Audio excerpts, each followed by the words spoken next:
განსაკუთრებულად სასიხარულოა ჩემთვის, რომ მაქვს შესაძლებლობა ვისაუბრო საქართველოში ჰეპატიტებთან ბრძოლის წარმატებულ გამოცდილებაზე და პრაქტიკაზე, რისი ფუძემდებელიც გახლავთ ერთ-ერთი მთავარი შემოქმედი ამ წარმატებისა ბატონი თენგიზ სერცვაძე. მინდა განსაკუთრებულად აღვნიშნო ის დიდი დამსახურება, რომელიც საქართველოს ხელისუფლებას აქვს ამ მიმართულებით, ძალიან დიდი წარმატება ჰეპატიტებთან ბრძოლის საქმეში.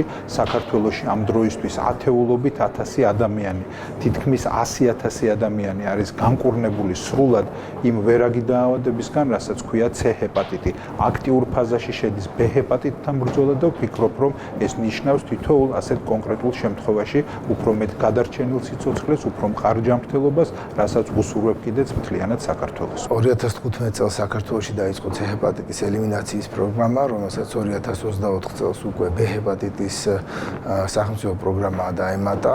მნიშვნელოვანია ის წარმატებები, რაც საქართველოს აქვს C ჰეპატიტის ელიმინაციის პროგრამის ფარგლებში, სადაც განკურნების მაჩვენებელი არის უპრეცედენტოდ მაღალი 99%-მდე და იმედი გვაქვს, რომ ამ ახალ პროგრამასთან ერთად საქართველოს შეძლებს ჰეპატიტების ელიმინაციის მიღწევას. Georgia is known as a leader in the region in hepatitis elimination, and over the years the country has demonstrated a lot of commitment and innovations and innovative approach in this regard. I would end by two messages to the general population. Please test for hepatitis B and C.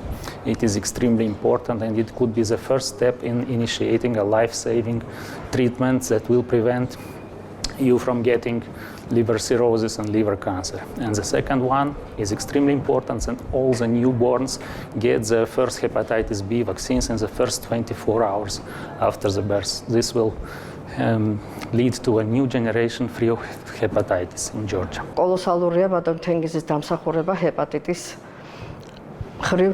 თუ მომავალში ჩვენ შევძლებთ, რომ საქართველოს იყოს ჰეპატიტის გარეშე, ეს იქნება ძალიან კარგი და პროგრამა, რომელიც საქართველოში ხორციელდება და რომელიც მხარდამჭერი არის სახელმწიფო ჯანდაცვის სამინისტრო და სრულიად საქართველოს სამედიცინო საზოგადოება, ამ საკითხის დაძლევაში ალბათ მაღალ მაჩვენებლებს მიაღწევს.